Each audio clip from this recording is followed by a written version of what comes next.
দর্শক দেখতেই পাচ্ছেন ময়নাকে মসজিদের ভিতর রেখে এসে তার মা কিভাবে মসজিদ থেকে বের হচ্ছে, এমনকি তার চাচা দেখুন দেয়াল থেকে লাফ দিয়ে সরাসরি চলে যাচ্ছে। সিসিটিভি ফুটেজে সেই ভিডিও রীতিমতো ভাইরাল, দর্শক দেখতেই পাচ্ছেন।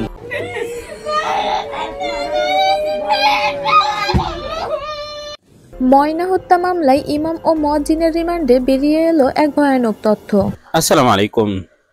ময়না হত্যার সকল আপডেটগুলো জানতে পারবেন এই ভিডিওতে, এবং সেদিন কি হয়েছিল ময়নার সাথে, কারা হত্যা করে মসজিদে রেখে এসেছে সেই বিষয়ে সকল আপডেট জানাবো। আসুন কথা না বাড়ি একটি লাইক করে শেষ পর্যন্ত ভিডিওটি দেখতে থাকি। মা এবং চাচার পরকীয়ার কারণে খুন হয় মেয়ে। খুন করেন চাচা এবং মা। মেয়ে যখন পরকীয়ার ঘটনা দেখে ফেলে তখনই সে মেয়েটাকে খুন করেন খুব মর্মান্তিকভাবে। মেয়ের কান কেটে দেয় এবং তাকে ওয়ালের সাথে জোরে ধাক্কা দেয়, মেরে ফেলার চেষ্টা করে। যখন দেখে যে সে মরে না, তখন তার যৌনাঙ্গে রড ঢুকিয়ে তাকে মেরে ফেলা হয়। এই ঘটনা আপনারা সকলেই অবগত আছেন। ময়নার কথা বলছি, ময়না নামক মেয়েটার কথা বলছি, যে মেয়েটাকে এই নির্মমভাবে মেরে ফেলেছে তার মা এবং চাচা। অথচ রিমান্ডে আসামি হয়ে রিমান্ডে আছেন মসজিদের ইমাম এবং মুয়াজ্জিন। মসজিদের ইমাম এবং মুয়াজ্জিনকে পুলিশ অ্যারেস্ট করে নিয়ে গেছে এবং তারা বর্তমানে আসামি হয়ে, এই খুনের আসামি হয়ে রিমান্ডে আছেন। চিন্তা করেন, পরকীয়া করেছে মা এবং চাচা, খুন করেছে উভয়জনে মিলে, অথচ শাস্তি ভোগ করছে মসজিদের ইমাম এবং মুয়াজ্জিন। চাচা বুদ্ধি করে মসজিদে লাশ রেখে এসে ইমাম এবং মুয়াজ্জিনকে ফাঁসিয়ে দিয়েছে। কারণ আমাদের এই বাংলাদেশে বলৎকারের ক্ষেত্রে যেই করুক না কেন, যদি কোনো আলেমের নামে প্রচার করে দিতে পারে, যদি কোনো আলেমের নাম উঠিয়ে দিতে পারে যে এই আলেম এই কাজটা করেছে, তাহলে অকপটে মানুষ স্বীকার করবে, অকপটে মানুষ বিশ্বাস করবে যে না, ইমাম সাহেবরা, খতিব সাহেবরা, মুয়াজ্জিন সাহেবরা এই কাজ করতে পারে। একজন সাধারণ পাবলিকের নামে যদি এমন কথা উঠে, সেটা বিশ্বাসযোগ্য হবে না, সেটা বিশ্বাস করতে কষ্ট হবে। অথচ একজন ইমাম, মুয়াজ্জিন, খতিবের নামে যদি এইরকম অভিযোগ উঠে, সেটা এখনকার সময়ে আমরা সাধারণ মানুষরা একদম চোখ বন্ধ করে বিশ্বাস করে ফেলি, বলি যে হ্যাঁ হুজুর এগুলা করতে পারে। সেজন্যই মা এবং চাচা পরকীয়া করে মেয়েকে মেরে মসজিদে রেখেছে। কারণ একদম সহজভাবে ফাঁসি দিতে হলে ইমাম সাহেবকে চুজ করতে হবে, ইমাম সাহেবকে চুজ করা যায়, যেটা তিনি ভালো করে বুঝতে পেরেছেন। চিন্তা করেন, সামান্য পরকীয়া করে নিজের মেয়েকে খুন করে সেই মেয়েকে মসজিদে রেখে সেই ইমাম সাহেব, মুয়াজ্জিন সাহেবকে ফাঁসিয়ে দিচ্ছে। পরকীয়াটা করছে চাচার সাথে। কার সাথে? চাচার সাথে, বাবার সমতুল্য। চাচার সাথে পরকীয়া করে সেটা যখন মেয়ে দেখে ফেলেছে, সেই বিষয়টা ধামাচাপা দিতে গিয়ে, সেই ঘটনা ধামাচাপা দিতে গিয়ে এত ফুটফুটে সন্তানটাকে নির্মমভাবে নির্যাতন করে মেরে ফেলেছেন। তিনিও কিন্তু মা, তিনিও কিন্তু চাচা। আচ্ছা যাই হোক, মেরে ফেলেছেন, তারা হিংস্র, তারা তাদের হিংসাত্মক স্বভাব দেখিয়েছে। কিন্তু ইমাম সাহেব, মুয়াজ্জিন সাহেবকে ফাঁসিয়ে দেওয়ার কারণ কি? এমনকি পুলিশ কি কোনো তদন্ত না করে ডিরেক্ট ইমাম মুয়াজ্জিনকে ধরে নিয়ে গেছে।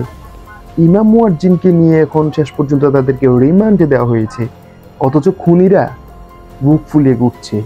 যারা পরকীয়া করে নিজের সন্তানকে মেরে এখন বুক ফুলিয়ে ঘুরছে, অথচ ইমাম মুয়াজ্জিন তারা কিছুই জানে না, তারা মসজিদের খেদমতে আছে, ইসলামের খেদমতে আছে, তারা এখন জেল হাজতে, তারা এখন রিমান্ডে আছে। চিন্তা করছেন বিষয়টা? পুলিশ কি কোনো তদন্ত করে নাই? রিজনটা কি? মসজিদে রাখলেই কি ইমাম খতিব সেটা করেছে? মসজিদে রাখলেই কি ইমাম মুয়াজ্জিনের উপরে দোষারোপ করা যায়? অন্যজনে খুন করেই তো মসজিদে রাখতে পারে, এটা তো স্বাভাবিক। এবং কি সেটাই সত্যি হয়েছে।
ومن يأمنك يا دنيا الدواء।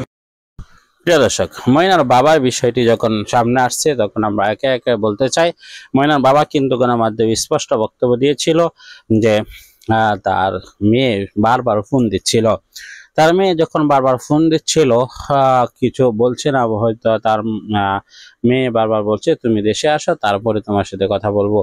মেয়েটি ময়না যেহেতু মাদ্রাসায় পড়ে, তার মান সম্মান বোধ রয়েছে, সেই জন্য মোবাইলে সে কথাগুলো বলতে চাচ্ছিল না, দেশে আসলেই সেটা নিয়ে বলতে চাচ্ছিল। আর এখান থেকে একটি সন্দেহ আসে, তাহলে কি তার মার বিষয়ে কিছু বলতে চাচ্ছিল আর তার মার বিষয়ে কিছু বলেছিল কি? এই বিষয়গুলো নিয়ে কিন্তু নানান প্রশ্ন আসে গণমাধ্যমে, একের পর এক জোড়াতালি দিয়ে। সাংবাদিকরা তো সাংঘাতিক, তারা এই বিষয়গুলো নিয়ে গবেষণা করে বের করেছে। অবশ্যই ময়না তার মার পরকীয়ার বিষয়টি দেখে ফেলেছিল, হয়তোবা সেই জন্য তার এই কর্মকাণ্ড হয়েছে। অবশ্যই সেটি এখনো প্রমাণিত হয়নি। এই বিষয়গুলো নিয়ে আপনাদের মতামত জানাবেন। পরবর্তী ভিডিও পাওয়ার জন্য সাবস্ক্রাইব করে নেবেন।